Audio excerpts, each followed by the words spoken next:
Have you ever wondered how a young man in Soviet-era Leningrad found his way to the pinnacle of Russian politics? Let's take a step back to the year 1952.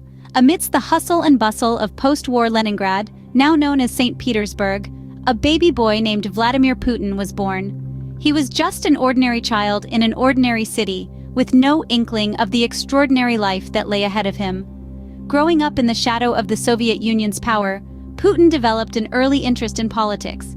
His curiosity was piqued by the machinations of the state, the intricate ballet of power, and the potential to make a difference in the world. What could be more enticing to a young mind than the prospect of shaping the future? But how does one go about making such a mark?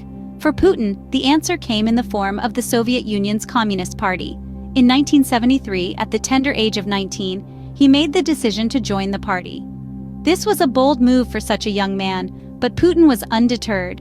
He saw in the Communist Party an opportunity to contribute to the society that had shaped him, to have a say in the direction of his country. He was drawn to the ideals of the party, its commitment to equality and collective prosperity, and he believed he could play a part in upholding these principles.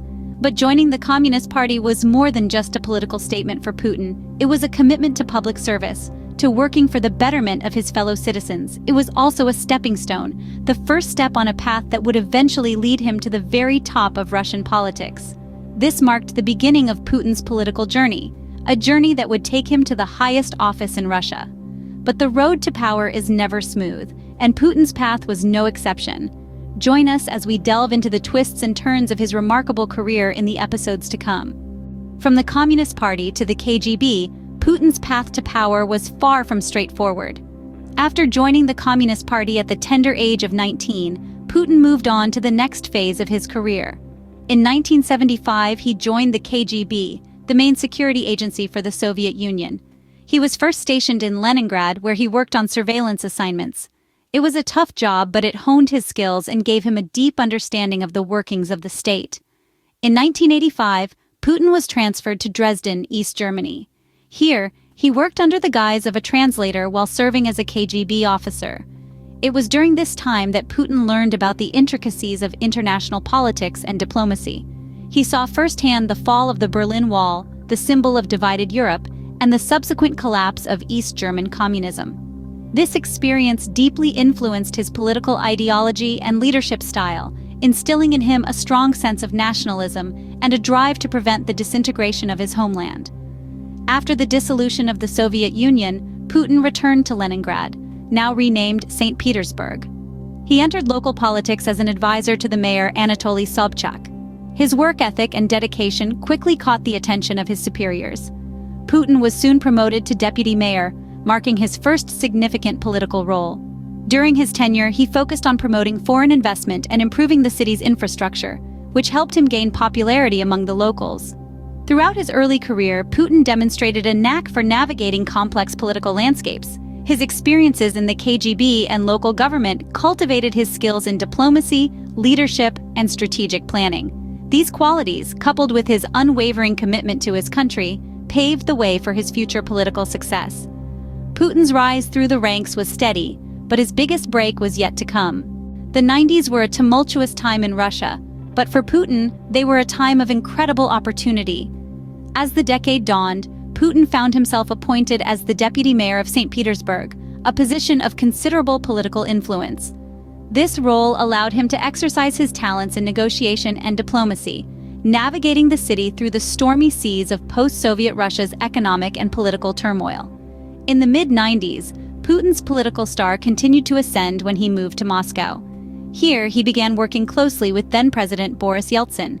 Putin quickly became a trusted confidant of Yeltsin, demonstrating his loyalty, shrewdness, and political acumen. By the end of the decade, Putin had climbed even higher. In 1999, Yeltsin appointed him as prime minister, a testament to Putin's growing influence and power. As prime minister, Putin was tasked with tackling the country's economic issues and managing the government's day-to-day operations. Then, on the last day of the century, a surprise announcement shook Russia and the world. Yeltsin declared his resignation, and in accordance with the constitution, Putin, as the prime minister, stepped in as acting president. This was a dramatic moment in Russian history, and for Putin, It was the culmination of a journey that had started in the Communist Party's ranks more than a quarter of a century earlier. In a swift and surprising turn of events, Putin found himself in the highest office in the land. His rise from an unassuming beginning to the pinnacle of power is a testament to his political savvy, strategic thinking, and unwavering ambition. This was the path that led Putin to the presidency, marking a new chapter in Russian history and setting the stage for the years to come. In a swift and surprising turn of events, Putin found himself in the highest office in the land. Once in power, Putin set about consolidating his position and shaping Russia in his image. His first term as president, beginning in the year 2000, was marked by a series of significant changes. Putin's primary focus was on the stabilization of the Russian economy. He implemented a flat tax system, reformed the private sector, and worked to attract foreign investment. These actions led to a period of economic growth and stability that Russia had not experienced in quite some time. In his second term, which began in 2004, Putin turned his attention to the country's political structure. He implemented a series of reforms that centralized power in the Kremlin and reduced the influence of regional governments.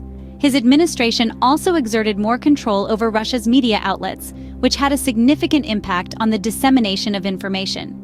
But perhaps one of the most significant moments in Putin's consolidation of power came in 2008.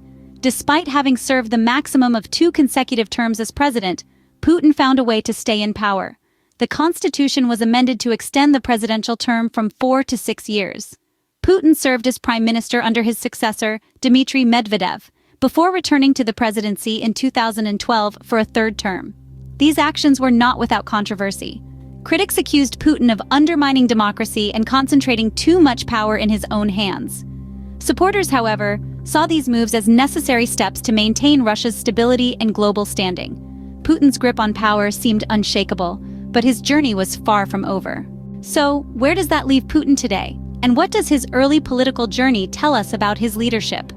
In the grand tapestry of current global politics, Putin's presence is a significant thread, his influence reaching far beyond Russia's borders. Today, the world watches as he navigates his current term, marked by a series of key events and policies that continue to shape Russia and its position on the global stage.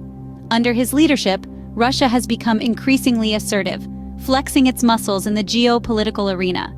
It's not hard to trace this back to Putin's early political career, where his journey through the ranks of the Soviet Union's Communist Party honed his strategic acumen and fostered an unyielding ambition that still drives him today. One of the key policies of Putin's current term is the amendment of the Russian constitution, a move that could potentially extend his presidency beyond the previously set term limits. This change, some might argue, mirrors his early years in the Communist Party, where he was known for his tenacity and ability to navigate the political landscape to his advantage. Another noteworthy aspect of Putin's leadership today is his approach to foreign policy.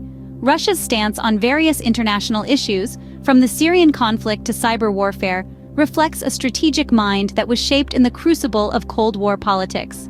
Putin's early experiences have undoubtedly influenced his understanding of global power dynamics and his willingness to assert Russia's interests on the world stage. In the sphere of domestic policy, Putin's administration has been marked by a focus on economic stability and national security. These priorities were likely influenced by his early political career, where he witnessed firsthand the economic challenges and security threats faced by the Soviet Union.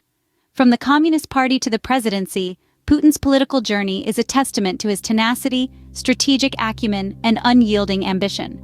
His influence today is undeniably rooted in the experiences of his past, and it is through understanding this that we can gain insight into the leader he has become.